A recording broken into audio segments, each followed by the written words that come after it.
Another summer day has come and gone away in Paris or Rome, but I want to go home, 'cause this place sucks. That should have been the lyric. Michael Bublé, the smoothest singer in town. The king of Christmas. Have a holly jolly Christmas. Everything I did was music. I would listen to Frank Sinatra, Bobby Darin, Dean Martin. I don't know why. I just do. Emulate them, and then I would steal it all. Because if you steal from one person, you're just a thief. But when you steal from everybody, it's research. But there's 10 years of clubs, 10 years of every agent saying the exact same thing. We will never sign you. But the reason I didn't stop in those 10 years was because if the right person sees me, I am one of the greatest entertainers on earth. I play 50,000 people, and if there's one looking at their watch, I will play to that man. I'm not leaving here until I break you. And I'm a feeling good. But in a moment,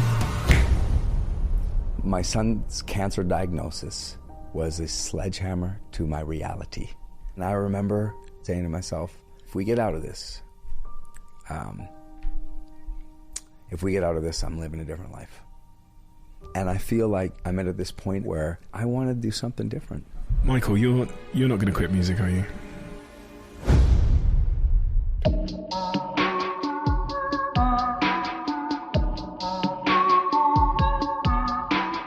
Michael, what do I need to know about your earliest context to understand the way that you are? Because you are a unique individual, personality-wise, talent-wise. Your life is full of uniqueness. So what is the oven? Because I always think about humans like an oven. Yeah. They get cooked in this oven when they're young. What is that oven? What is that environment? Well, the environment was probably having the most incredible family. And everybody says that. Everybody says, and of course, that's beautiful that people always think their family is the most special. But if you met them, you'd like them all more than me. And then for me, personally, I think being the first child who got way too much attention, probably got told, like, you're amazing and you're good at everything. And, it's probably the reason I talk so much. But everything I am, everything I have, every decision I make is based on that family. Even deciding, I want to be a singer. This is what I'm going to do at 13, 14. By the time I was 16, my grandfather was already taking me to nightclubs. And when I started playing in the nightclubs at 18, 19, they were full. And I was raw, but they were full. And people were like, who is this kid? Like, how did he fill up Babalu's? Or how did he fill up the Purple Onion? Or how did he fill up, this theater? Well, they didn't know. But it was my cousins and aunts and my grandparents and my mom calling all of her friends and saying, come to the club. So this was a strange family affair because we had no connections. I wish I had nepotism to lean on, but I didn't. And so instead it took all of these incredible people just loving me and going, yeah. Let's go. I was shocked. I was a fisherman. My great-grandfather immigrated from Italy. He was a shipbuilder. My grandfather was a commercial seine salmon fisherman on a seine boat. That took him away a lot, right? Your father? Yeah, for sure. Yeah. Which is something that we understood. And it's interesting because who knew that after leaving that life and having that thing where your father's gone quite a bit would be the life that I ended up leading, where I had to be gone quite a bit. And the only difference was I could say, Dad, why are you leaving? And he would say, son, this is my job. This is how I put food on the table. This is how Dad pays for our house and for the holidays that we go on and everything. And it changed for me after a certain amount of success because my kids would say, Poppy, why are you going? And I couldn't say, it's to put food on the table, because obviously it was, we'd passed that point, got very lucky. So. How do you answer that question? I answer it I don't just answer it with language. I answer it with action. So I've probably made my tours, I would say financially, maybe one of the most irresponsible tours in all of touring. So I started a rule where I said, I will do 3 weeks on, 2 weeks off, 2 weeks on, 2 weeks off, so that I could come back. Or I would literally sit with my wife, and she's a tremendous actress, you know, and she has a great career, and I know how fulfilled she is by it. And so I would say to her, let's sit down at the beginning, you and your manager Peppo and me and my manager Bruce, and let's go through the calendar. So when are you making those 2 films? Okay, June, July, I'm done. I come with you, and it can't happen if I tour in a financially responsible way. It's so interesting to me because I'm coming into that phase of life now where I'm going to be starting a family soon and I'm going to be getting married. And it's interesting to hear from you about the trade-offs you have to make. And you have more experience in both sides of the cost and the benefit of those trade-offs. Yeah. Did you miss your father growing up? Oh, man. Of course I miss my dad. I remember and this is, you know, it's interesting because I am so lucky to have been born when I was born, because my nights on tour away from them, like tonight, I mean, last night, for example, last night was doing a Zoom, and they put their iPad in their room, and I sat with them and I watched a Christmas movie, and they ate popcorn, and Poppy was there. I was just there. I was, you know, they were walking around and wrestling, and it's really strange to say this, but I did this thing. Have you ever heard of Calm? Yeah. The Calm app? Yeah, I know the founder, Michael. Yeah, it's the best. Like I used to listen to this Calm app to go to sleep. My wife hated it. And same with me and my partner. I was on the Graham Norton show, and Matthew McConaughey was a guest, and I was so excited. And Graham was like, why are you so excited? Well, everyone loves McConaughey. I said, oh, no. I love McConaughey because my wife would hate it, but every night I would listen, hi, it's Matthew. Hey, I got a sleep story for you. And I would like listen every night, and I was like, Matthew, you sleep with my wife and I. I was like, I listened to your Calm sleep story, and it became he was a very good sport, and he thought it was funny. And then Calm called, and they were like, hey, you want to do a sleep story? I was like, hell yeah, I want to do a sleep story. But I didn't know. So last night, every night's the same. So we chill. And then I put on Poppy's sleep story. Oh, wow. Hi, this is Michael. And tonight, in this sleep story, and the kids just go. That's so beautiful. Yeah. So what I was saying you were asking about my father. Dude, my dad used to carry a sock full of quarters. And every 2 weeks, he'd come into port, and he'd wait in line at a payphone. And then he'd call. And then he used to, oh man, it makes me emotional, but. And I do the same thing now, but he used to, he would leave notes, and he'd hide them everywhere. And so he'd be gone for like a month or something, and you'd go into a drawer to go get your, pencils, and then you'd see the note. And I remember being like 7, 8 years old, and I don't know if you ever did this stuff, or maybe I'm just a weird kid, but I remember like holding his clothes, being little, and just crying, missing him so much. And this was the closest thing that I would get to him. And it's crazy that as life went on, I became, dude, I'm him. Like, thank Jesus, thank God I'm him. But I turned out to be my dad. Your granddad played a huge role in your life, didn't he? Yes, Grandpa sir. Mitch. Grandpa Mitch, yeah. Huge, massive. As a matter of fact, yesterday I did one of the probably scarier things that you can do in this entertainment business. I was asked to be a surprise guest to sing a song as a tribute to Barry Gibb and the Bee Gees in his induction into the Kennedy Center Honors, which I think is, in my opinion, maybe, if not the pinnacle, one of the pinnacles of Americans celebrating culture. But weirdly enough, my grandpa, he passed away 5 years ago yesterday. Oh, wow. And so more than anything, I was standing backstage, and I could hear my introduction. And I was like, my mouth was dry. And my heart, I could hear my heart beating in my ear. And I just took a big breath, and I said, like, wow, Grandpa, okay, this is us, man. this is us. And I always think about my kids and say like, okay, be strong. Don't let your kids ever see you weak. Don't let your kids ever see you scared. And weirdly, it just brought this wonderful calm over me. And it was really nice, man. Like it just brought me calm. And I went out there and I thought I killed it. I thought I was very charming.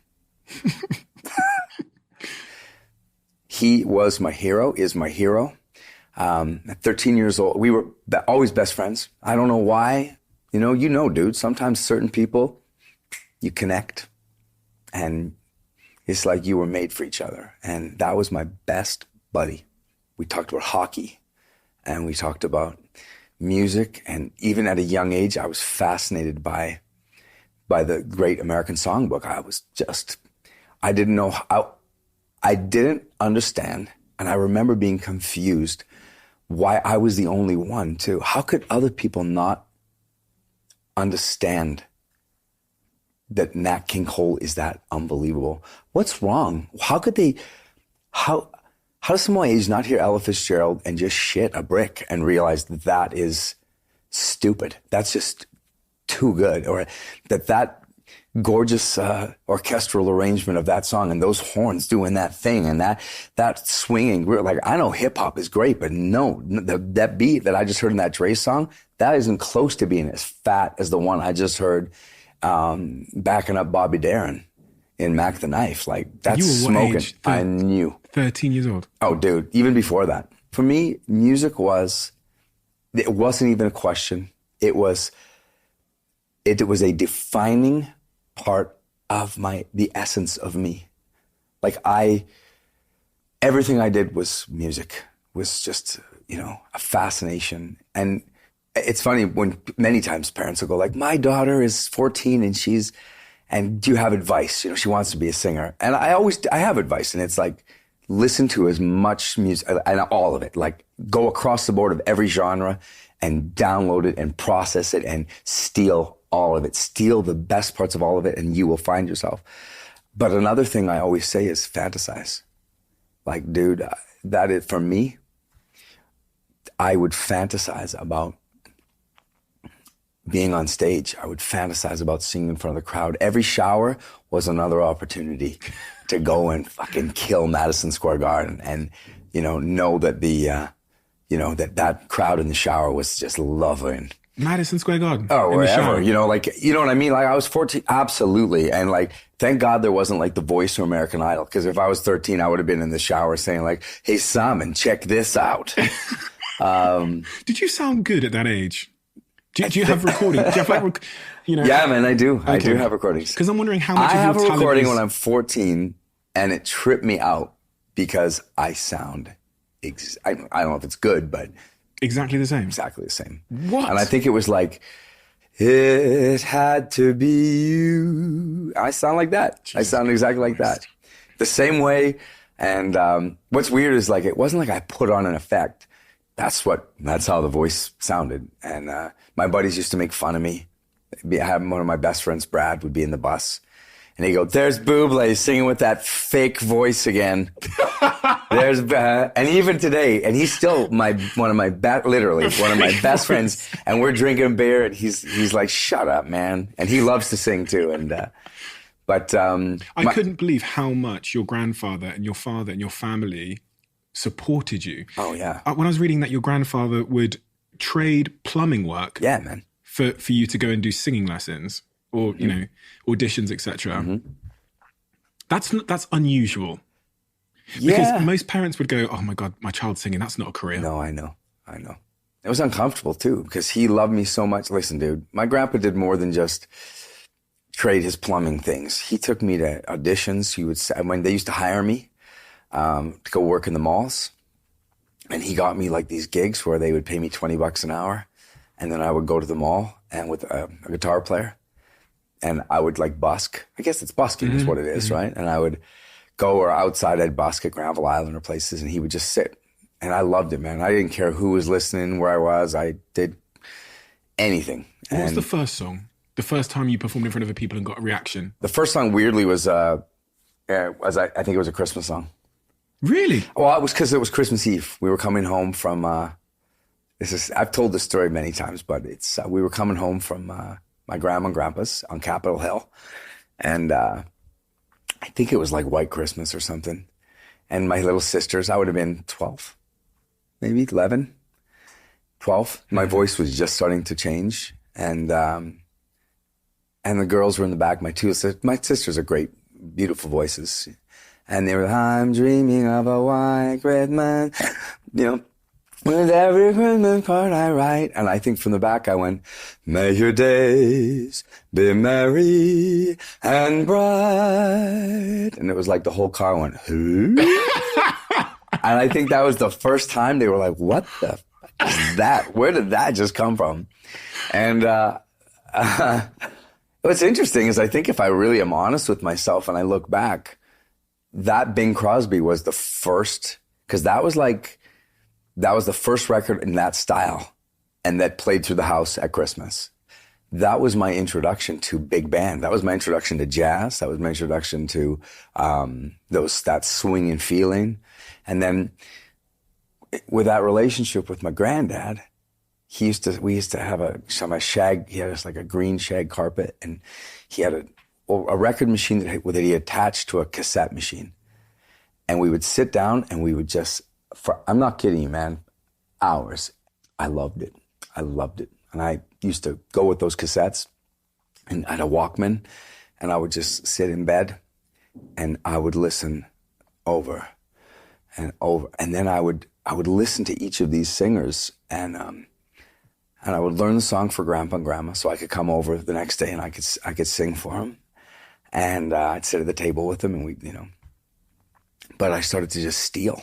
I mean, steal. Full on steal. And I started to like almost impersonate each of them. And I would listen to Frank Sinatra with the Pied Pipers.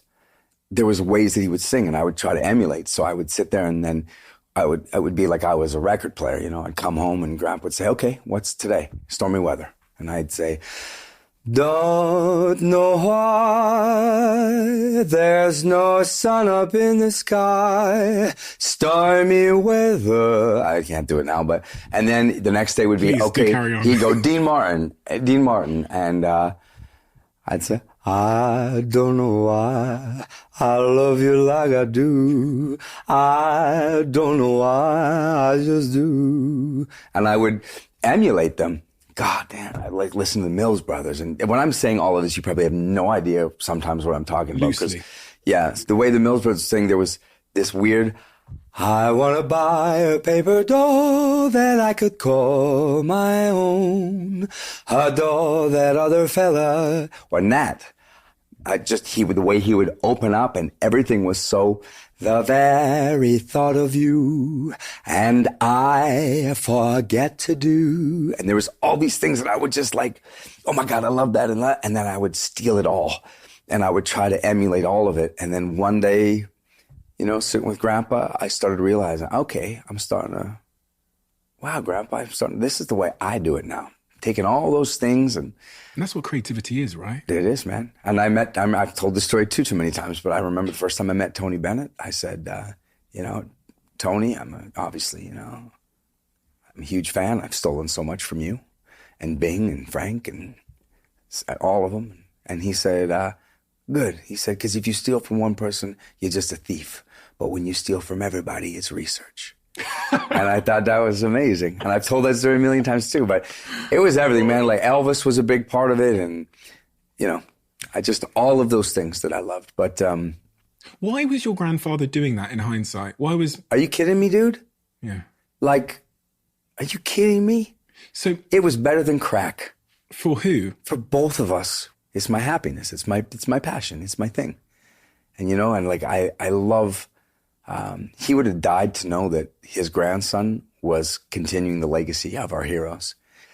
Because if he was being honest, when I played Madison Square Garden for the first time and I said, did you think I'd get here? He said, oh, no, definitely not. There's a clip of him on a documentary. He goes, no, I thought you'd be good, maybe Vegas. But I just think it was because how could I? My grandpa was a plumber and we were fishermen.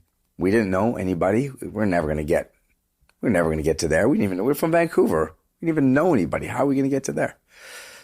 Your story's not a straight line because you went and worked on those fishing boats as well. Like, so it's not just you start singing at 30. Dude, my story isn't even a straight line from fishing boats to Chuck E. Cheese to working at restaurants to singing. There's 10 years of clubs. There's 10 years of me moving to Toronto. There's 10 years of me going into every record company, not getting in the door.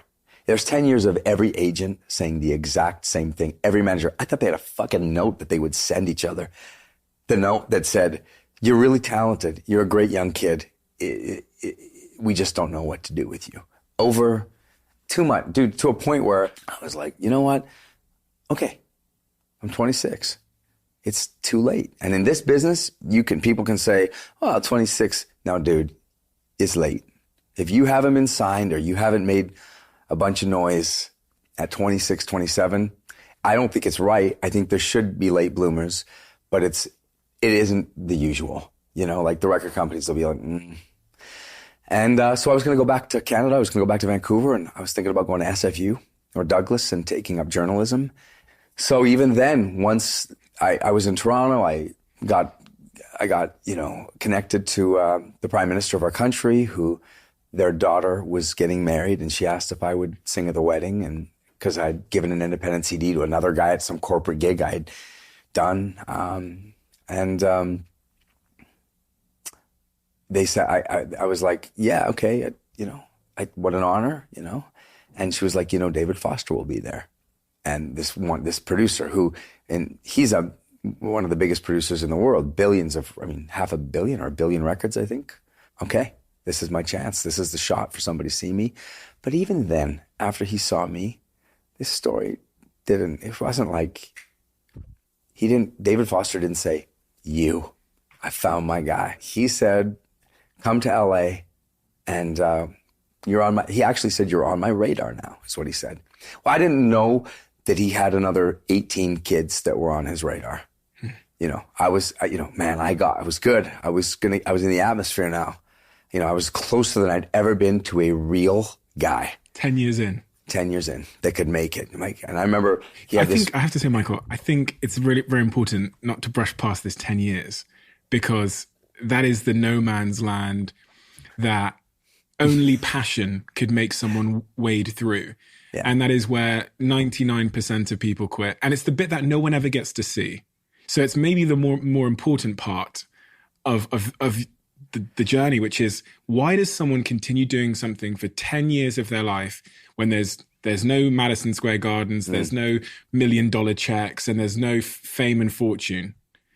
Like that's because it's a recurring theme on my show that these very, very successful people, they did something which is objectively dumb, which is like they gave up their amazing chance of being an academic and they went and played magic on a restaurant card tables. And you know. Comedians, you could have been a lawyer. Yep. And now they're, It's funny, I was going to tell you today, I watch your show religiously and I was like, what if you just call yourself Failure and why it's so great? Because it's like so many of the stories that are told across this table are, I failed, they said no, over and over again and over again. And I just continued to go forward. These people seem like they had no choice though. And when I say no choice, I mean because of passion. You might listen to me, man. I'm going to say it's going to sound like it directly, it's sort of, I don't want it to be condescending at all, but half of that 10 years gave me humility, gave me appreciation for when it would happen. I would be appreciative and I would still have humility and I would, still be able to be present and aware enough of how lucky I was, But the reason that I didn't stop in those 10 years was because I knew I was the best in the world. I mean, no doubt that if the right person sees me, I am one of the greatest entertainers on earth. And all you need to do is come into my room and you don't have to pay to see me. You can be there just to drink booze and get laid. But by the end of the night, you'll know. How do you know that's not delusion? No, dude. At that point? You know what? I knew, because every room I ever walked into, I was a sensitive, insecure kid, really sensitive. And I think that beautiful kindness and empathy that my family drove into me and my sisters is what made me that man on stage. You understand? Even now, man, I play 50,000 people, and if there's one looking at their watch, and I will play to that man. And my mission, I love the rest of 49,999 of you, but you, I'm not leaving here until I break you. I'm not leaving here until, you get me. I might not be your cup of tea. I might not be your favorite, but you'll walk away and you'll say, okay, the kid's better than, I get it. One of your kids comes to you and says, Dad, I know. And they go, Dad, they go, Dad, listen. They sing and it's terrible. And then they go, Dad, I know. And this is what I'm getting at. I was like, how do we know we're not just deluding ourselves? Yeah. Because it's interesting you say that, because if that was just me sitting in my bathroom mirror and going, I'm amazing. Yeah, I understand that. But it wasn't. It was 10 years of I don't care if it was a shopping mall or a street corner or a nightclub or a bar or a wedding or a funeral. Every room was the same. Every single room was the same. So why wasn't the industry letting you in? Why would they? I didn't do anything that was mainstream. I mean, it was like I had an indie record. I would do indie festivals. It's so funny, man. I talk about it now. It's like, I'm so like mainstream, whatever you want to call it, like where I could probably, but I was like an indie act. It was a full-on indie act. It was like doing weird shit that no one else was doing. And I think it was just so outside. Even, listen, David Foster producer guy I'm talking about, it's funny, he doesn't remember it this way, but I remind him many times that, like, Dave, I said, when are we going to do this? You're going to produce my record. And he said, in quotations, I will never produce your record and we will never sign you. Never. He had a very sweet assistant named Neil, who's a beauty, the sweetest kid. And when I see him once, I would see him and he would laugh and he would go, dude, I remember that I would like say to you, just walk away, because this isn't going to happen for you. You're not the one. I remember he said to me, he got pissed with me because I had again said to him, hey man, come on, like sign me. And he was like, you need to get out. You need to go. He said, like, listen, dude, I told you you're on my radar. You and another 19 kids are, it's just not happening. And it's funny because the reason it happened when it came down to it was I was like, what do I need to do? Surely this is not impossible. And he went, okay, it's this much a track and 6 tracks minimum and money. And I was like, okay. And so this manager and I literally went back to Vancouver, and she was an amazing woman, and she went door to door, bank to bank. And we found this incredible dude who underwrote, and we brought the money. We brought the check. And I went to David's in Malibu and said, we got it. Here's the money. David's a massive producer. I think it was $100,000 a song. And I think for David, I remember sitting up, he had this room in Malibu and he had like all the Grammys all over his piano. And I remember we were like, we got it. And he was like, you got it? It was like, well, okay, okay. He said, but Warner will get the first right of refusal. And even that wasn't the end of the story. We started making a demo and that we ended up going, he got Paul Anka. Do you know Paul Anka? No. Okay, well, I'll remind you of who Paul Anka is if you don't know. Paul, at 16 or maybe 15, had written a song called Put Your Head on My Shoulder. Put your head on my shoulder. Or Diana, I'm so young and you're so old. He wrote another song called My Way. And now the end is near. Huge, massive star. He was Justin Bieber, okay? Yeah, of course I know. And he's still a huge star. But he got involved. And then he was like, you don't need that money. My guys will get the money. And for whatever reason, when we started making the record, that deal somehow fell through. And David was like, it's over. The money deal fell through. Yeah, the money deal fell through. And he was like, it didn't work out and somebody else will do this. And I was like, dude, you know, and there was another producer named Umberto Gatica. He was another massive producer, beautiful guy. And he said, he took me into the car. I was destroyed because I was there. I was making the record. I was 4 songs into making a record. And then it was done. And David was like, I'm really sorry, Mike. You know, it's just not going to happen. Why didn't you quit like Neil told you to? Well, it was a big deal was Umberto. And he said, he's a Chilean guy. And he said, hey, Bublé, man, I drive you to your apartment. And I was dead. Like I had it. I was there, dude. It was there in my hand. It was there. And then it was gone. And he drove me home. And I remember he parked, I lived in Westwood. I'd rented this little place in Westwood. And Umberto parked the car outside. And he looked at me and he said, okay, Miguelito. He said, David Foster is a strong guy, but he doesn't like confrontation at all. He said, here's what you're going to say to him. And he literally told me what to say. And about 3 days later, David had brought me in, hired me to do something, I think it was for Kenny G and his wife at the time, had an anniversary party. And I said, David, can I speak to you? And he said, like, okay. And I took David to this other little room beside the banquet hall and literally regurgitated word for word, you know, what Umberto had told me to tell this guy. You know, David was my hero, right? David is a scary guy. When you're looking, wow, this is and basically the gist of the conversation was, we have done something incredible. We have 4 or 5 songs here that are, they're amazing. Please give me one opportunity to go to Warner Brother Records and to speak to the president and play my case.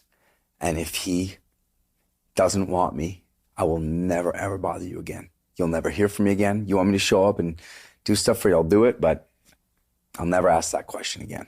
And he was like, okay. And I don't think he did love confrontation. And I remember he called me about 2 days later, and he said, let's see what a 26-year-old kid knows about the record business. And I went into Warner Records in Burbank, probably the scariest day of my life. And wood building, you know, look up on the wall and it's Prince and Tom Petty and Madonna and Red Hot Chili Peppers and like, you know, holy shit, you know. And I sat in the meeting with Wally. Tom Wally is the president, and he's like real good looking dude. Like imagine like Eric Stoltz or something, but, you know, as that, you know, the executive. And, you know, he sat down in the office, and I think he said, well, why should we sign you? We have Sinatra on Reprise. I think that's one of the first things he said. Sinatra on Reprise, what does that mean? So Reprise was a subsidiary of Warner that Frank had started. And they had Frank on the label. You know, they had Sinatra on Reprise, you know. And he said, why should we sign you? We have Frank.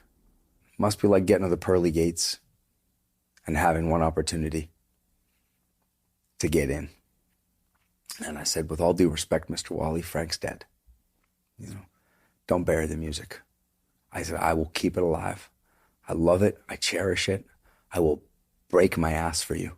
I will go out there and I will this to be great. And he listened to the 4 demos. And then 2 days later, I had flown my grandfather down to LA. Because and it's funny, when I walked out with David that day, I say, thank you, David, for putting your balls on the line for me like that.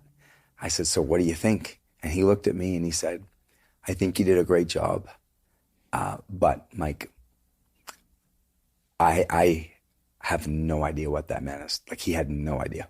And he honestly, I don't think he had any concept when we walked out of those doors what Mr. Wally was going to say, you know?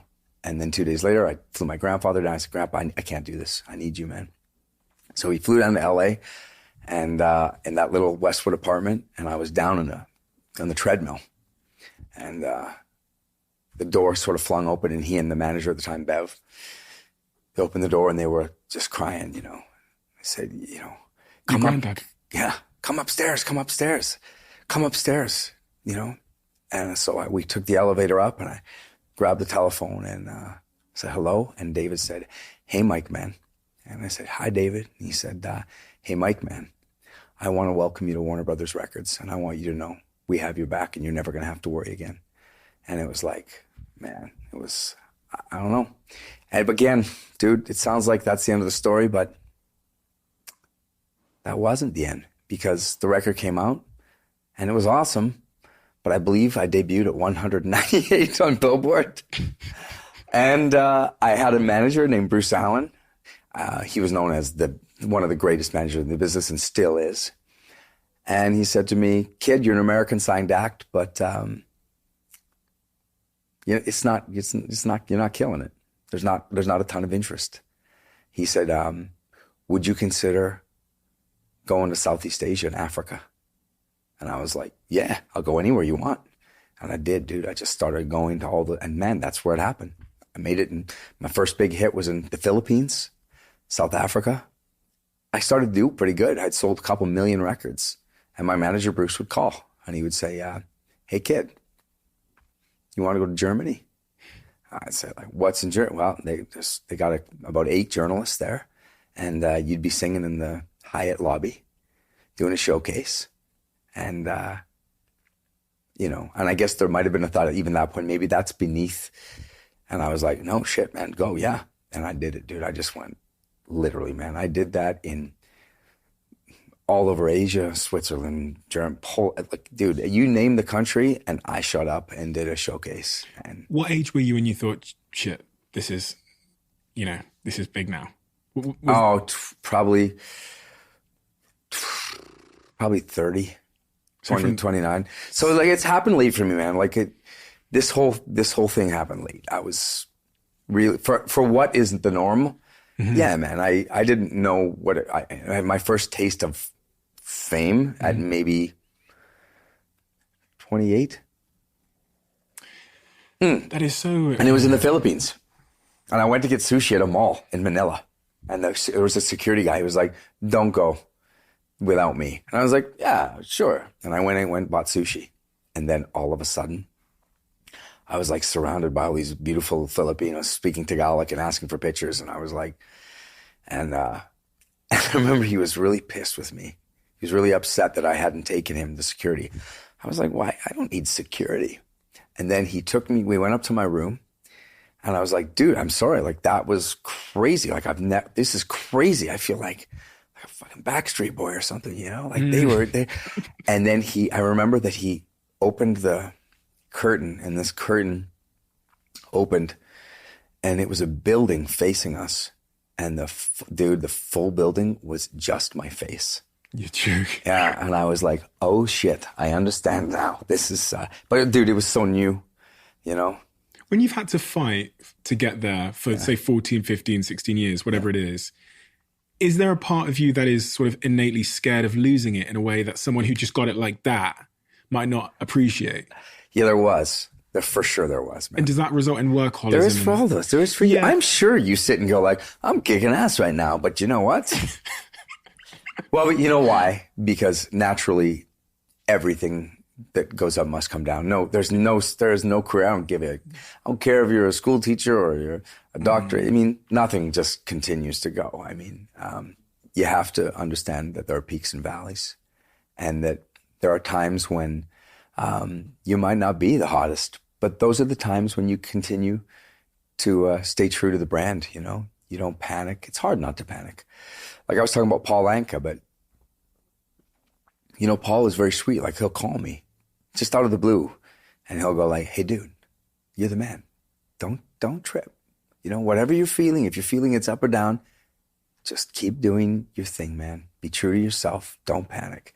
And it's beautiful. It's a beautiful, you know. And listen, for me, having 4 kids and like a wife that is my favorite human being in the whole planet, that it makes the process of that worry easier, because, you know, it's funny, dude.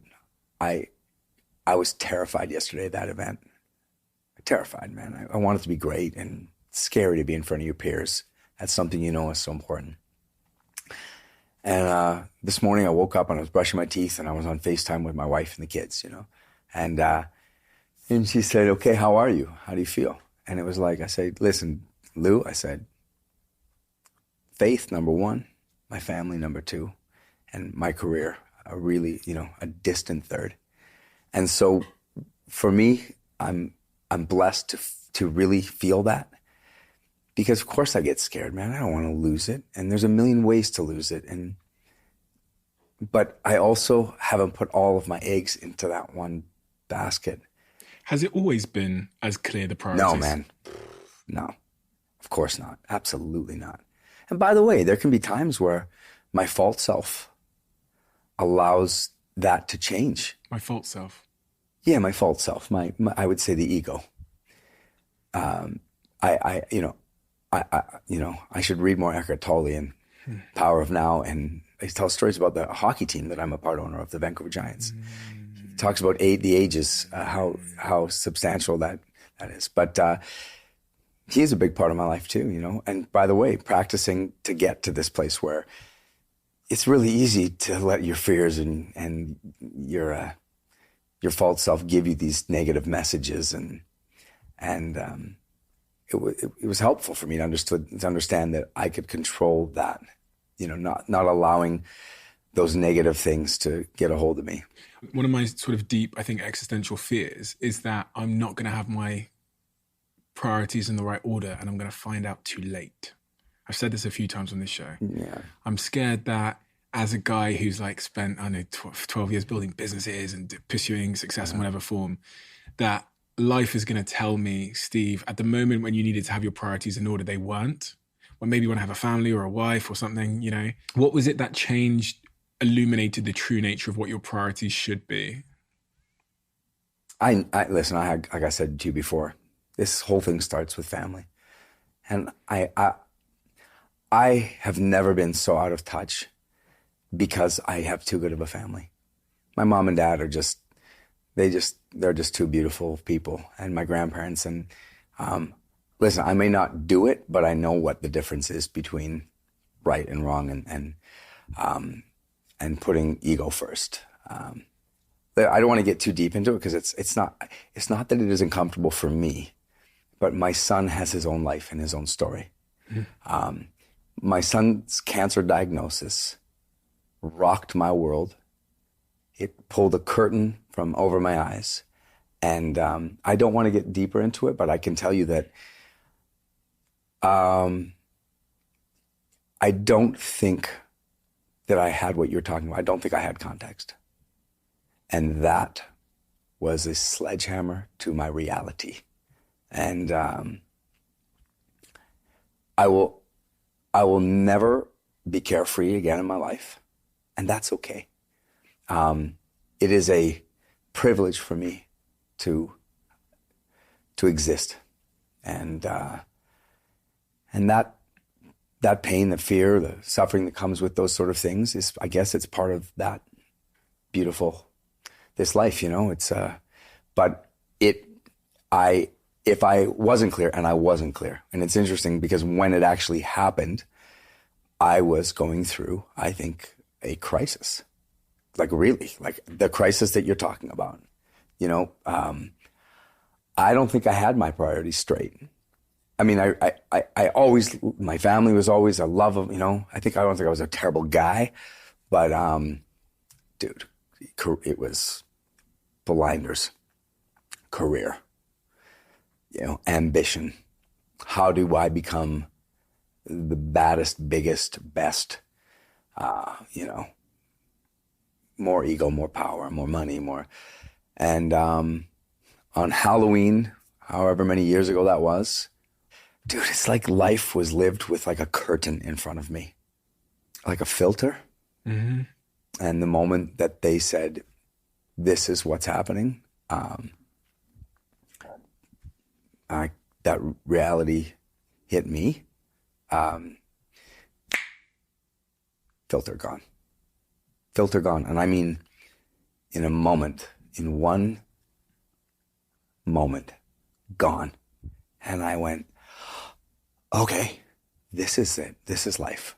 this is it. This is what's important. And that's when it's not like I thought about it. It didn't. There was no time to process it. It was, you have your priorities. This is what your priorities are. And this is what your priorities must be in order to be happy in your life.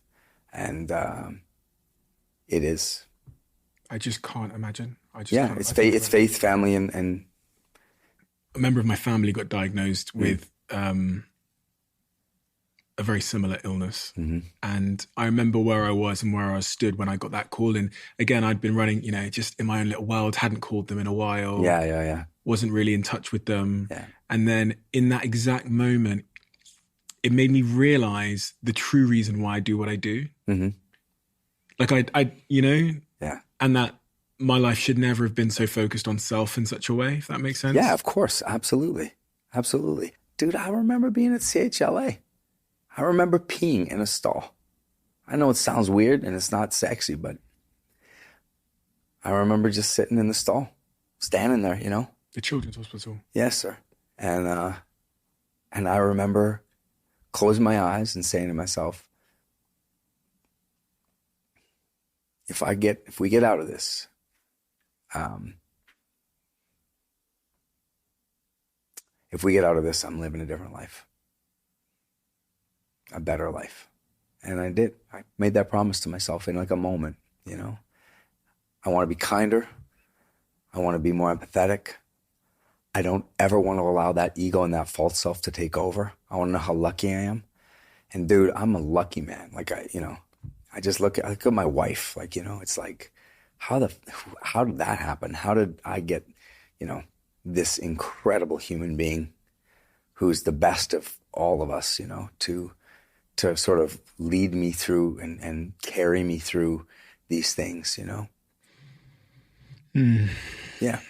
Yeah. It's I was just thinking about, goes back to what I was saying about how I don't want life to show me my priorities, especially as it relates to my romantic relationships where, you can end up in divorce court or you lose something and then you think, fuck, what are all these gold coins worth? No, but I had, dude, it's funny, we've all had those moments too. Like, listen, much younger, I had that moment where I was like, oh, dude, do you like you? Do you trust you? Do you respect you? And then I was like, if you don't, yeah, and you're expecting that person to, or any person to, maybe you're asking too much. I hope we're allowed to look at ourselves in the mirror and, man, it's so easy to lie to other people, but it's even easier to lie to yourself, More harmful. Dude, it's so easy. And it's like, I hope everybody has the chance to figure your way to do it. I don't know what it is or how you get there. If you need like medicine or mushrooms or whatever it is, but like to look in the mirror and to go, hey, these are the things that I think I suck at. And I hope, I really do. I hope within us there's a opportunity for all of us to have that self-diagnosis and honesty and to go, yeah, I can do better than that. Mm-hmm. On this podcast, so many times I've spoken to parents about grief, but I've never really shone a light on just the trauma of going through moments like that and really the like blast radius of knock-on effects to that person's life that it can have, implications to their mental health. Your son, Noah, is it Noah? Yeah. You've got 4 wonderful kids, I hear. Yeah. Is doing great. 10 years old? 10 years old. 10 years old? Yeah. But for all the priorities and the curtain that it pulled back, is there still a healing process there that needs to have it happen that you typically see similar to grief, if you know what I'm saying?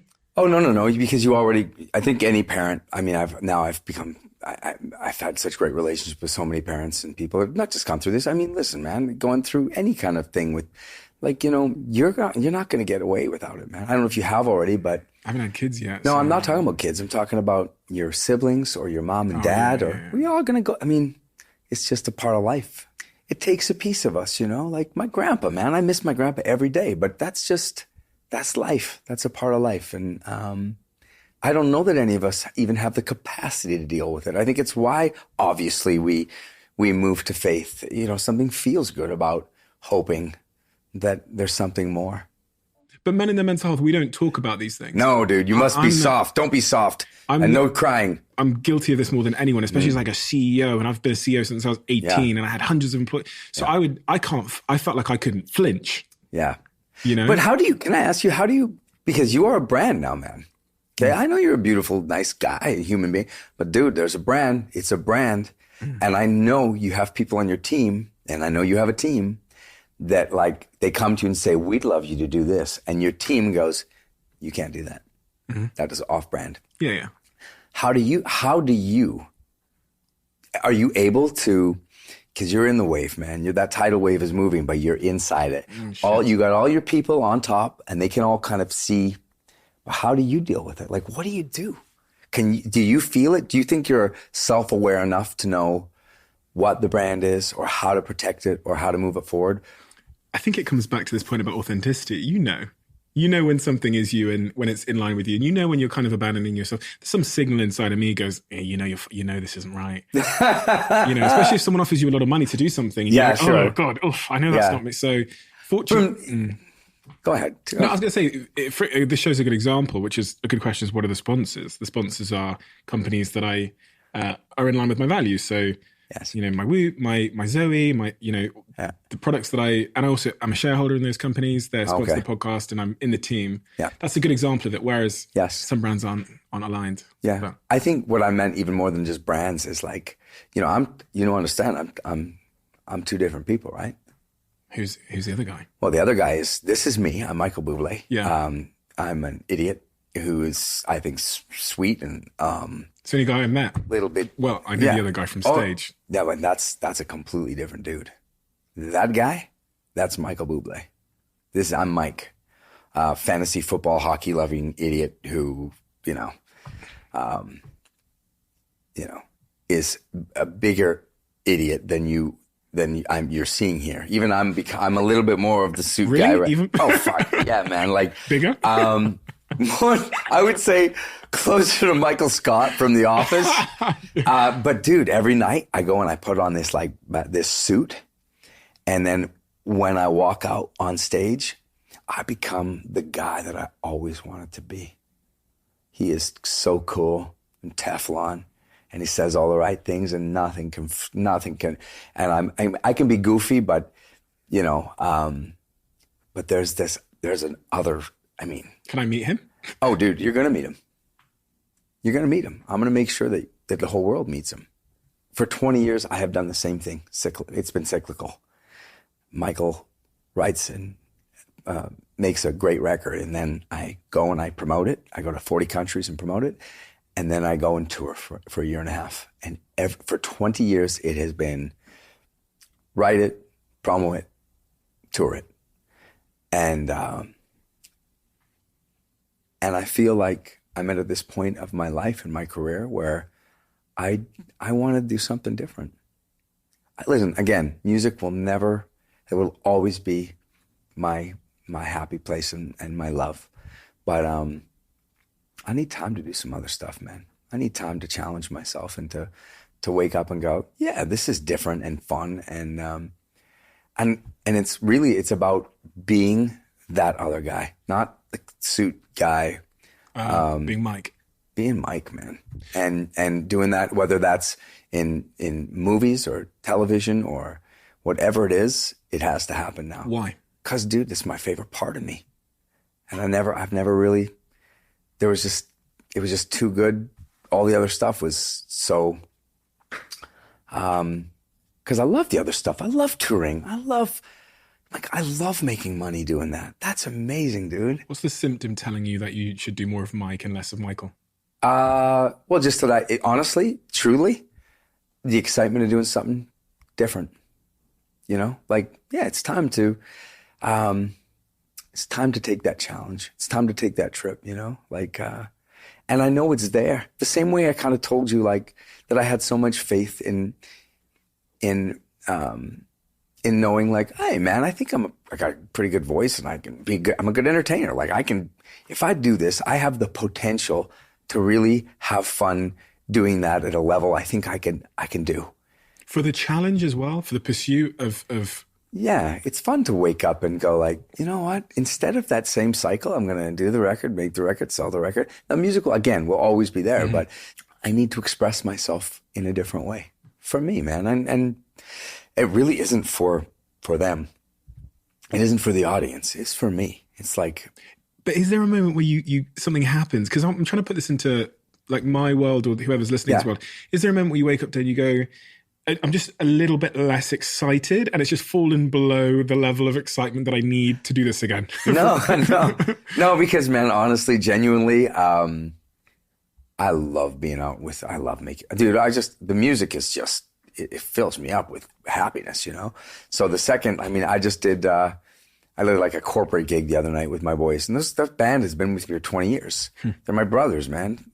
So I get up there and it's like, I'm home. You know, and it's like, it's fun. It's fulfilling. It's everything. But dude, I'm as fulfilled in acting, you know, when this tour started to wrap down and I was like, you know what? I want to have fun doing something a little different. Everyone can relate to that in their own context, because when you have a comfort zone per se, something you're really good at. Yeah. And then you have the rewards also will align with the thing that you've developed mastery in. It's very easy to spend a decade doing, or 2 decades doing that thing and wake up one day and go, shit, I'm a lawyer. Why am I a lawyer again? Oh, because it paid really well and I'm good at it. Yeah. But that doesn't necessarily mean it'll make you happy, right? Totally. And I think the branding stuff, I definitely had an impact where all of a sudden it wasn't, we want you to come and sing something. Mm-hmm. It was like, you know, we want you. Yeah. We want Bublé to do a bubbly commercial, or we want Bublé to show up and do an Asda commercial, or we want you to be the face of our thing. We want you. And I was like, okay, well, what do I sing? And they were like, no, we don't want you to sing. We want you to be your idiot stuff. I mean, that Asda ad that I just did, I don't know if you've seen it. That was like getting to sit with Taika Waititi, who's one of my favorite directors and writers of all time. And to have him direct this thing. I mean, I had so much fun, and it wasn't singing. It was literally, you know, we had this talk about the concept, and we were like, what if I'm this, I was like, what if he said to me like, dude, what if you're the head of, you know, quality control? And I was like, yes. And I think I know but I'm an asshole who has no idea what I'm doing. But, you know, egotistically, and he understood exactly what I was going for, and we laughed. That was 3 days of us just laughing at ourselves, laughing, and I was so happy, and it's like another reason why I'm like, man, this is my personality, this is me. Where do you go for support, Michael? When you're struggling, or when you're trying to figure out these sort of impasses in life, have you ever been to therapy? Do you speak to each other? Yeah, I've been to therapy, but I don't know what to say, man. I don't know if it worked for me. Mm-hmm. You know, like it felt good to talk about stuff, mm-hmm. But then after about like 4 times, I was like, am I bullshitting right now? Am I just telling her something mm-hmm. just to fill up the hour? Because I sort of went through my big stuff. And it didn't, mm-hmm. and the therapy doesn't feel like it worked very well. Mm-hmm. It doesn't for everybody. Hey man, for me, listen, my relationship again with God and that is that brings me far more satisfaction. And so that for me, and by the way, and like my wife, like being able to say to my wife, like, and I'm so honest with her, like, I'm like, hey dude, I'm not doing good with this thing. And, mm-hmm. And she's like, well, stop being an idiot, you know? Like, that's her advice. My partners, I think that's part of the role of being a wonderful partner, is that they call you out on God, your I love you that you're opening it. Are we allowed to drink this? We are allowed to drink it if you want to drink it. So God, my morning just got way better. I just found this on the phone. No, I didn't really. Fraser and Thompson. Yes, sir. This is a whiskey brand that I'm holding in my hands that yes, sir. You have built in a building with an incredible team of whiskey experts. I know nothing. They've told me that you're driving this business and incredibly involved, which is atypical. Oh yeah, I mean, like I'm involved in this. You know, but like, what do I know about whiskey? No, I mean, what do you know about Fraser and Thompson? I mean, I know that. Listen to me. I know that if you don't know what you're doing, you hire and bring in the greatest people in the universe who literally hold your hand and tell you what to do. And you know that when you find a guy like Paul Cirka, who is one of the greatest whiskey, connoisseurs in the world, and then you ask him how big his brewery is, and he tells you, idiot, it's called a distillery, not a brewery, you realize that you don't know what you're talking about. But this is you. You've worked with Paul, a phenomenal expert. 3 years, is you. Dude. We took 3 years. 3 years. I tell you what, I worked 3 years because I wasn't going to be part of something that I didn't love. And the truth, man, we tried to reverse engineer a whiskey for people that may not love whiskey. And, I know that there's highfalutin, fancy, dancy whiskeys that we can talk about the oakiness of the barrel. And they've been aged 47 years. And this isn't that. This is an approachable drink that, truthfully, I love. And as you're opening it, my mouth is going like...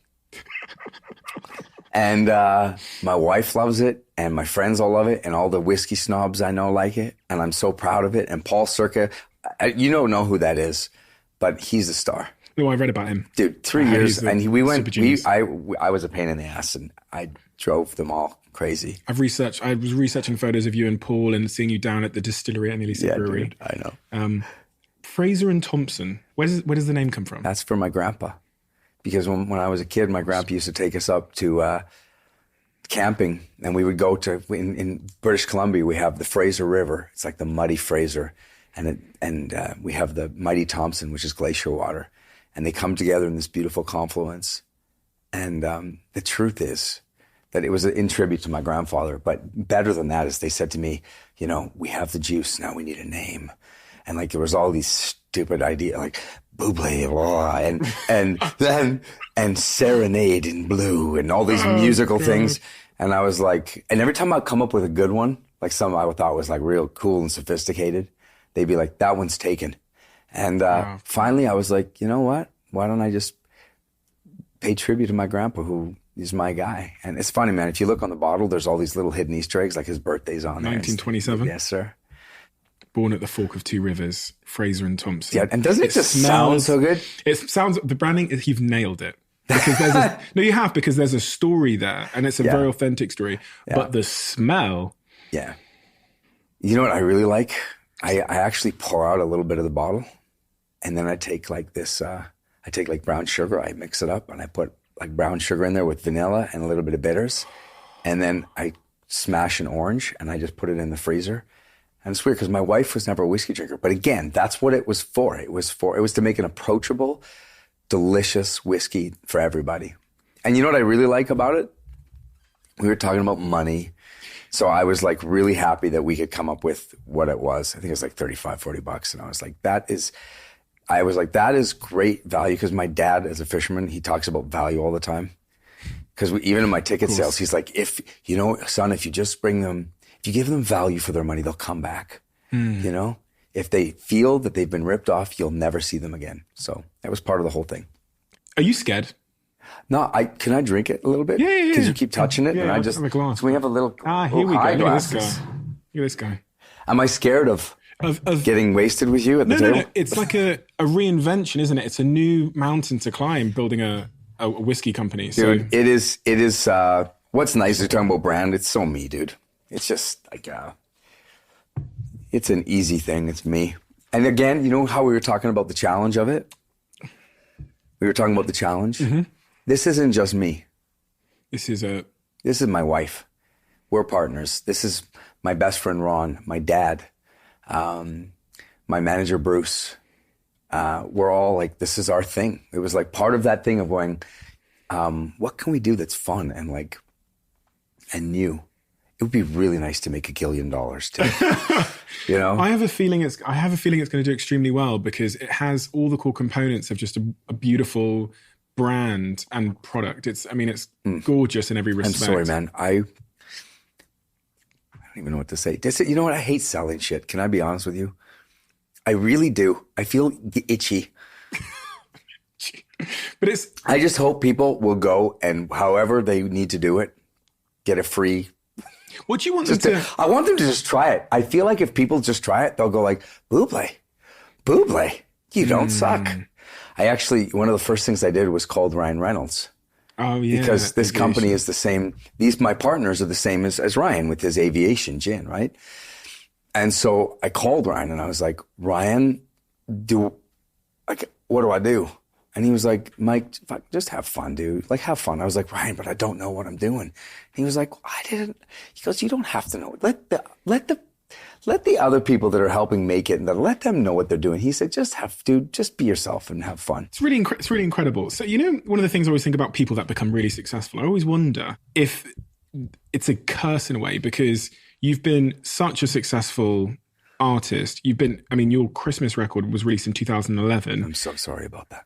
And I'm told it is one of the best-selling albums of the 21st century. Isn't that crazy? You know what's cute? Yesterday when I was on the bus, I was driving to the White House because of the Kennedy Honors. My first time, I think I was the only Canadian. And Sigourney Weaver was behind me, and I was sitting with Sheila East End, and there was all these fancy people on the bus. And I got on the bus, and we got to the White House, and the first thing that I heard was me going, have a holly jolly Christmas. It's the best time. And I was like, oh, shit. I am so sorry.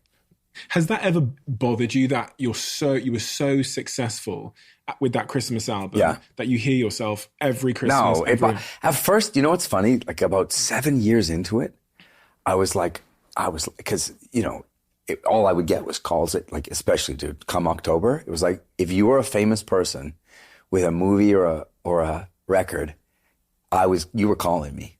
Like, I'm not even exaggerating. Like, it was, and I would get so excited. It was like, oh my God, oh my God, my hero's call. Are they going to ask me to be in their film? Are they going to a duet? And it would be like, so we're doing a Christmas. And I'd be like, oh, shit.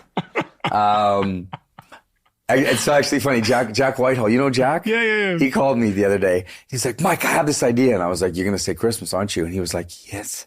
And I was like, Jack, I love it. Dude, it's interesting. We were talking about my son and that moment.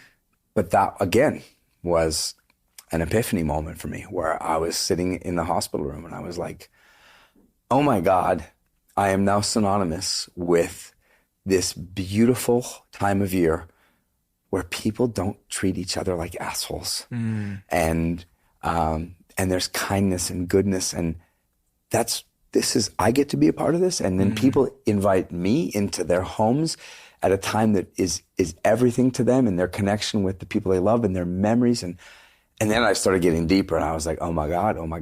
The people aren't going to remember shit when I die. They're not going to remember Home or the duet or this Home whiskey. Home is my favorite song. Excuse me. But you know what I mean? But it goes, you know what I mean? Today. But I'm like, dude, 200 years from now, when I am deader than dead, people are going to be singing, have a holly jolly Christmas.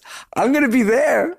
It's so cool. It's so fucking tight. It's so cool. Yeah. I associate you with great memories, good times, and I have to say, Home is my favorite song. Oh, dude, I love you. Thank you. I was in karaoke before you came an hour ago, and I was like, Are you joking, really? No, it's on video. That's amazing.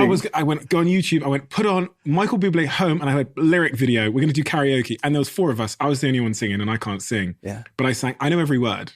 I know every word of that song. Thank you. What's your favorite song? Of the Christmas stuff? No. Oh, of anything? Yeah, no, of songs that you sing songs that you sing. Songs that I sing? Of the standards? Either your own or someone else's. Oh my God, there's so many. Just one. It's impossible. Could you it's sing impossible, some Home? man. Could it's you sing impossible. some Home for me? Home? Yeah. Oh, yeah. Another summer day has come and gone away in Paris or Rome, but I want to go home, cause this place sucks. That should have been the lyric. It's so weird, like not to get too deep into weird, but I have this friend Dion, and I love doing his accent. He's South African. And before I wrote that song, I remember he used to say, "Oh my God, Barchik." He's from South Africa. He'd say, "Oh my God, you know what? The greatest artists in the world just open up their mind to the universe and they let the universe in. So when you're writing, just open up your mind to the universe." And I was in the shower and I was like, you know what? I'm going to open up my mind to, it's so weird. But I was like, you know, enter. And I think weirdly enough, for whatever reason, I had like Canon in D in my head. And I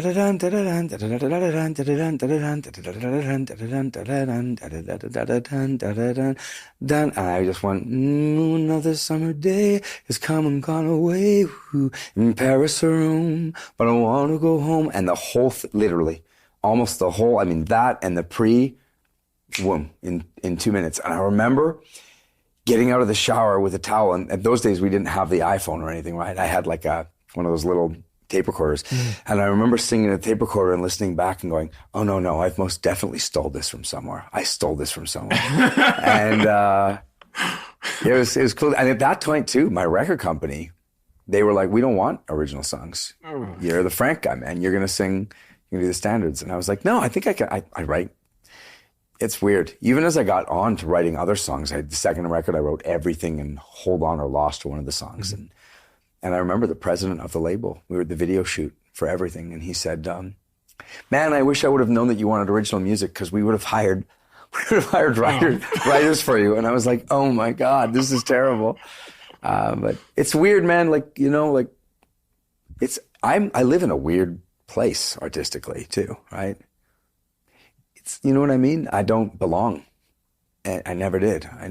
Like I go to those Grammys and stuff and I would like look around and I was not in the pop thing and I was not in a classical thing and I wasn't in a jazz thing. And so many times I was like, early on, I was like, what am I? This is weird. Like I'm doing standards and yet I'm on the radio. It was weird. Still weird sometimes. I think about this when you say this and I go, but isn't not belonging how you end up doing these kind of numbers? Because if you were more of the same artistically, vocally, you wouldn't have all these Grammys and all the, you know, best-selling 6 multi-platinum albums, 5 Grammy Awards, more billions of streams than I could possibly count. I stream myself a lot, yeah. But I go, if you were like everybody else, you wouldn't have those achievements. Yeah, I don't know. I wonder. It just feels lonely. Like sometimes I look at like I go to those award shows. Even last night at the Kennedy Center Honors, I felt like everybody knew each other. Like they kept like high-fiving, and then there was like this group of Broadway people that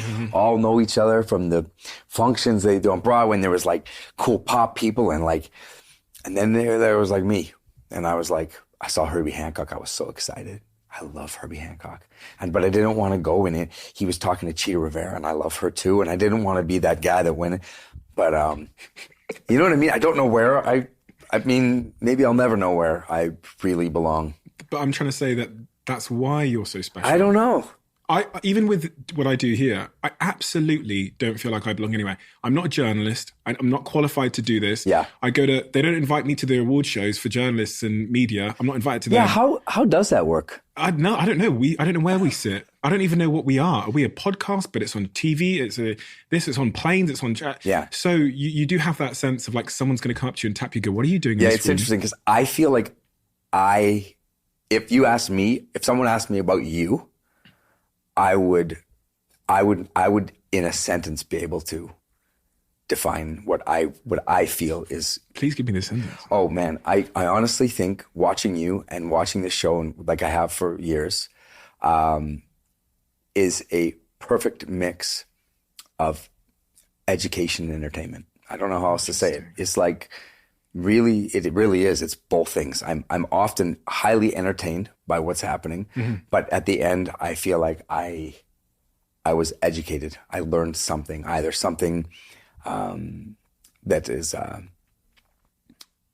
either ideas or philosophies, or sometimes it's literally logistics, science, where, you know what I mean? I can't tell you how weird that is to hear from you, someone that I've looked up to since I was a kid at home in Plymouth all those years ago watching my TV. Yeah. 4 kids, Michael. I know. God. They come to you now, line up in front of you here, and they go, Daddy, listen,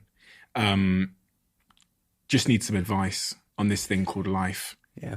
You know, you've lived a great life and it's twisted and turned and all those wonderful things. Daddy, what should we know about the nature of living a good life? And I say that they ask me. They don't ask me in that way. Yeah, I was going to say, Jesus Christ, they ask me, and I say that, dude, I I'm telling you right now, I have the same answer every time. I say, rich isn't what you think it is, kid.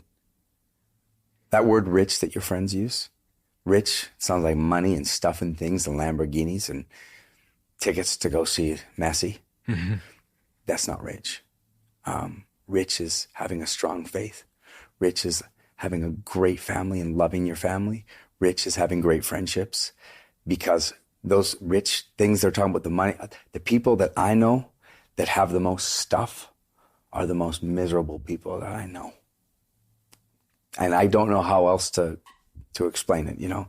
Those are all, it's lovely. Listen, it's easy to say, right? It's easy for somebody watching this podcast to go like, well, that's easy for you to say, Bublé.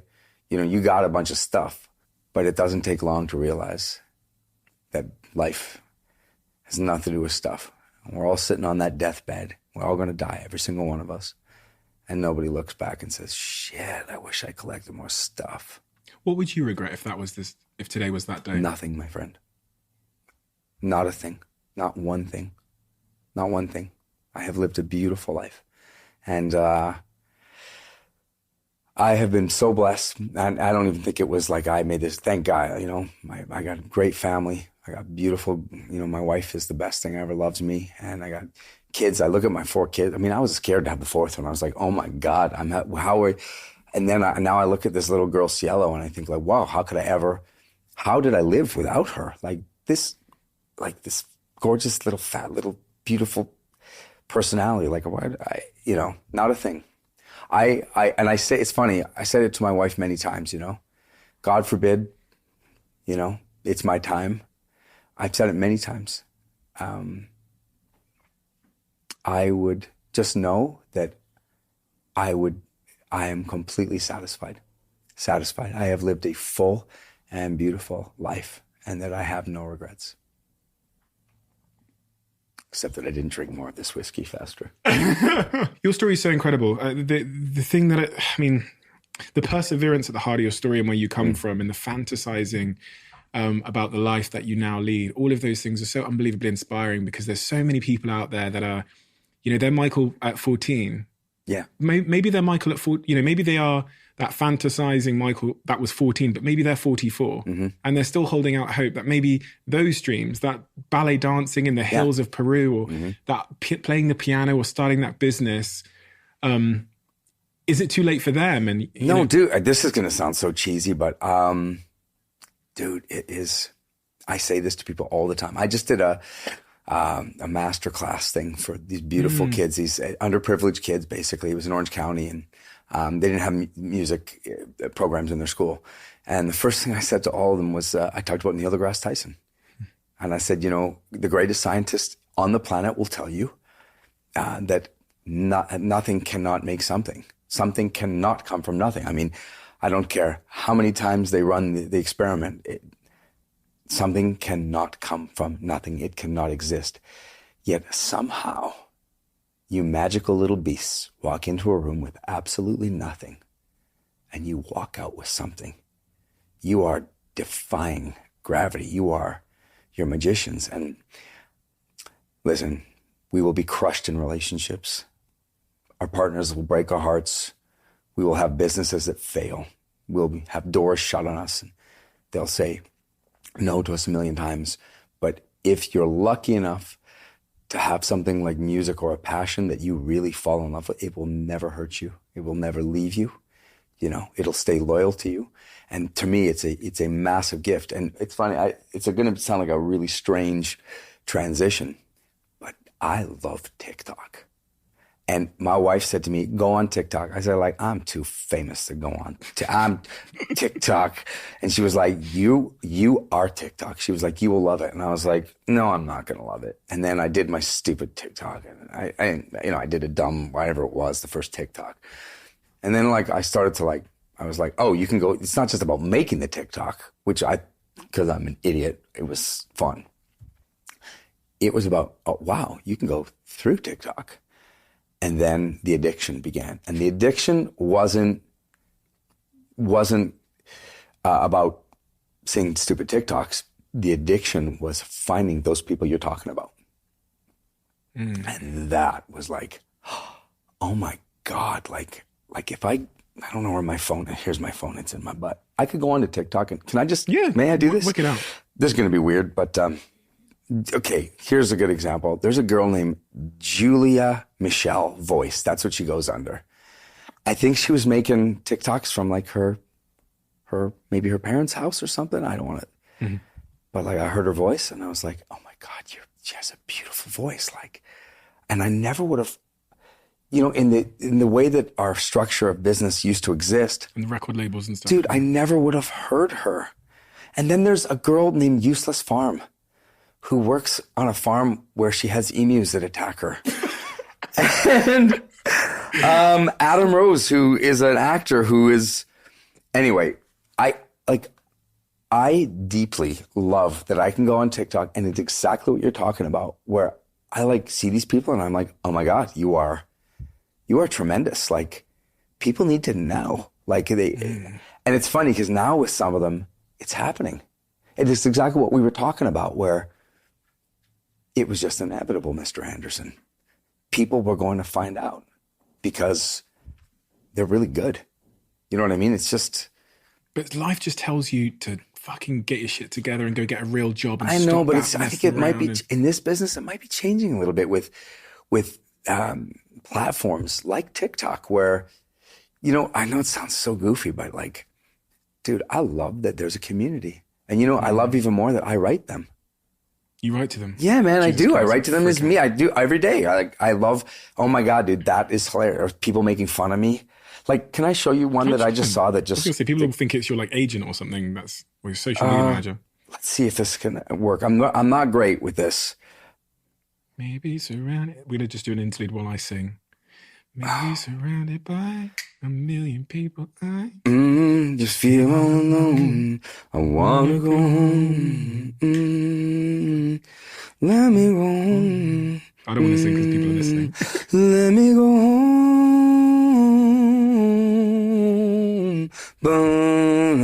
Cause I want to dance even though I feel fat in these pants.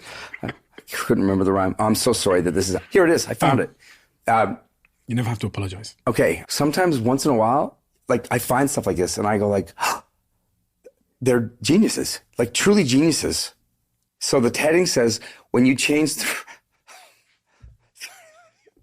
when you change the radio station at the wrong time. Santa Claus is coming. All over your face.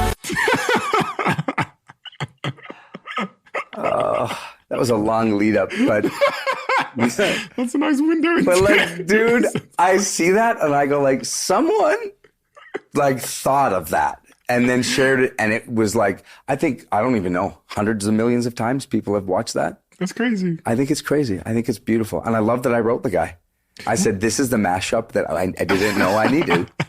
God, imagine getting a message from Michael Bublé when you've made something so like ridiculous. That's what the coolest part of that TikTok is that it isn't about you. No one gives a shit about me. And by the way, I don't even belong on TikTok, and no celebrity really does. I think the only way you belong on TikTok is if you understand what TikTok is. And TikTok is about a community of creators and like supporting and laughing and being inspired. And dude, it's the platform that you spent 14, 15 years fighting for, which, you know what I mean? Before we had social media, there was people like you just singing at restaurants and singing here, there and everywhere, just knocking on doors, pulling someone into a back room in a banquet. And now you don't need to go and attack David in a back room. No. I think it's funny because it started like, I remember Bieber, Justin, talking to Justin about how, you know what I mean? Or even Ed, it was, it wasn't TikTok, but it was YouTube and Bieber. Exactly. Yeah, back in the day. That's where I first saw Justin. It's so different now, man. And it's like, but it's still fundamentally the same business too, where if you can, it's all about live business. If you can do the job of putting people in seats and to entertain them live, because what's really weird is like even talking with my record company, it's like, oh, we just signed this act. It's great. And I go like, oh, cool. Like, where can I go see them? And they go, oh no, they don't tour. No, they don't. They've never ever played outside of their bedroom. They've never been in front of people. And you go like, what? Different, but just what it is. And this is not just about music. Look at me. I use the same platforms to build a show. Yeah, do you know what's crazy? No one knows this. No one knows this story. I went to a big radio station in the UK before I started this podcast, and I begged them to give me an audition. I went down there for 2 hours. They know who they are. I won't name them because, of course, it was either Sky or it was One or it was BBC or it was... I won't say which one it was. Say, okay, yeah. And I went there and I did... Capital? I walked Somebody. I knew. And I went in there, I sat in there, and the guy wasn't paying attention to me pretty much at all. I sat in there, my audition started. The guy that's meant to be judging my audition takes a phone call, walks out, doesn't come back. I'm in there for 2 hours doing these fake phone calls. I leave the radio station. This was only like 4 years ago. Yeah. I leave the radio station. I never hear anything. No feedback. No, you did well, you did badly, you were crap, nothing. Never hear anything. So started a podcast myself, which did well. Yeah. And then, like a year ago, the same radio station sent me an email saying, hey, we'd love you to come in and do like a little guest thing to promote your book. And I responded, I said, I'm still waiting to hear my feedback to the guy. And they were like, and they conducted this internal investigation to find out why nobody ever got back to me. So they really did? Yeah, they really did. Because they sent me an email asking me to come back and do some like guest appearance. And I was like, I came, they were asking me to like a guest show or whatever. And I said, I came in and did an audition and I still haven't heard back, and it's been almost 2 years now. But we have these platforms where we can do it ourselves. Whether you're a podcaster, a singer. That's what I think I find so cool about it, is that there's no more, the gatekeeper. It's gone. It's gone. That one guy who, why was he the gatekeeper? What did he have? And now it's like, no. Now nobody likes you but the people. Like the people get to choose. Decide. Right? And there's no, honestly, sometimes like I'll watch something and there's no rhyme or reason. It just resonates, man. And you go like, oh, okay. Well, that's vote. People have spoken. Yeah. That's a vote, isn't it? Yeah. Michael, thank you. We're done? We're done. Okay, fine. Now I'm ready for my second cup. I'm starting to feel really good and loose. I've got one more last question for you. Oh, yeah, go, yeah. We have a closing tradition where the last guest leaves a question for the next guest, not knowing who they're going to be leaving it for. Interesting. The question that's been left is, what was your last big fork in the road decision and how did you make it? It's coming, right? Literally, it's coming, I would say within weeks. And I will make it by speaking to, number one, first thing, I'll speak to my wife. And then I'll speak to all the people that I trust. And I will weigh what everyone says, and then they'll help me make the decision. It's coming. Michael, you're not going to quit music, are you? No, I'm not. Never. It's impossible. That's like saying, are you gonna stop breathing, dude? No. I like to breathe. And music is my breath. I can't stop. Give me a little bit of concern. That's all when you said. Oh no! Don't let it be like it. It's a good thing. Oh, okay. It's just a big decision. Interesting. Yeah. We shall wait and we shall see. Yeah. Michael, thank you so much. Where do I leave my question for the next guest? In the book. Oh, I'm so excited. I've got so many. Let's do it. Thank you so much.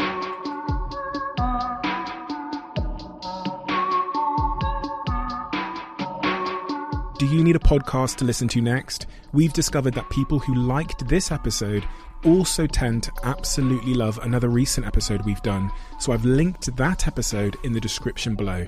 I know you'll enjoy it.